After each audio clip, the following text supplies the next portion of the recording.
More debate talk now because it was an unusual moment. Bernie Sanders seemed to help his opponent, Hillary Clinton, when talking about her email controversy. The American people are sick and tired of hearing about your damn emails. Thank you. Me too. Me too. You know? Enough of the emails. Let's talk about the real issues facing America. Thank you, Bernie. Thank you. Wow. Chris Plant, syndicated radio talk show host. Leslie Marshall, Fox News contributor and also syndicated radio talk show host. Leslie, wow, Bernie Sanders helping out Hillary Clinton. We had a big debate about this on our morning call today, and some of us thought that he wasn't really helping her, but I actually felt like he was. I couldn't believe it when I heard it. What'd you think?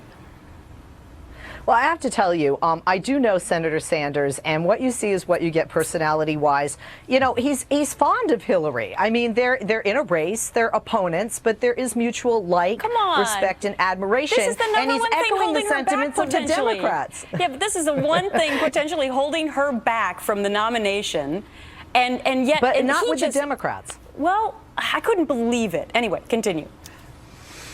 Thank you, gotcha. Yeah, not with the Democrats. Remember, this is a first of many primary debates, and the primary audience are Democrats. And Hillary Clinton, yesterday, an ABC News poll was a 79% approval rating among Democrats. Nobody on that stage is really going to skewer her because it's not going to help them. And I don't think it was that calculated by Bernie. I think that was just quintessential Bernie. I think that's how he feels about the emails. I think he's echoing the sentiments of many Democrats, and maybe he helped her in the process. So Chris, even other Democrats don't care if something criminal happened and that there's an investigation. I'm not saying that it did, but there's an FBI investigation going on.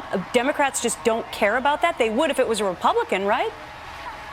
Well, yeah, but clearly they don't care about it. There was a reference to ethics last night with Lincoln Chafee talking about ethics, apparently about Hillary's ethics, and she said no when she was asked if she wanted to respond to that, and the crowd went wild. Look, Bernie Sanders wants to talk about what he wants to talk about, and he doesn't want to talk about Hillary, and I think that's what it was about. Interesting. He wanted to move on to talk about his talking points. But listen, one of the issues in this race is that the Democrats' lead candidate is the target of an FBI investigation that may lead to felony criminal indictments, and she may end up in prison. That's an issue, if you ask me. I mean, there are a lot of other issues that they could be talking about, but one of them is front and center, and that is that their lead candidate has this cloud hanging over her head. We'll have to see how that pans out. Carly Fiorina, reaping the benefits of her strong performance in the first two Republican debates, raking in $6.8 million for her campaign during the quarter ending in September, a bit more than the $6 million raised by Senator Marco Rubio. But they're both behind Dr. Ben Carson, who collected $20 million,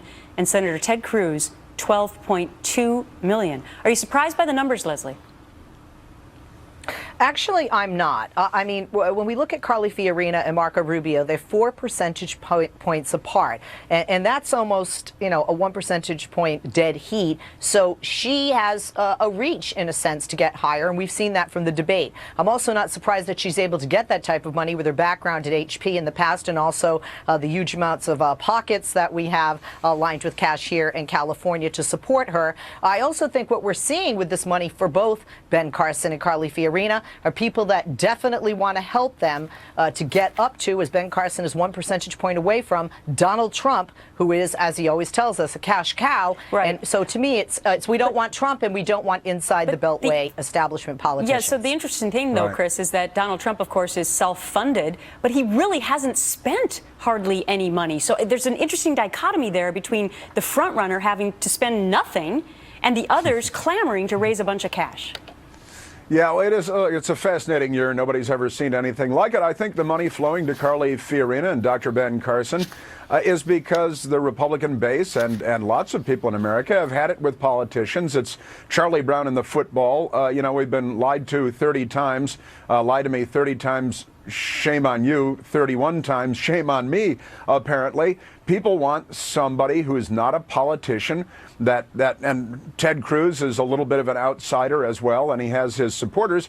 But the Republican base in particular, and it's true of the Democrats with Bernie Sanders too, are sick and tired of politicians who conjure up these lines, and they're lying to us. And everybody just expects that we're being lied to now by politicians, career politicians, and they want somebody who's not a politician. Yep. I think that is the understatement of the last couple of weeks. Chris and Leslie, thank you.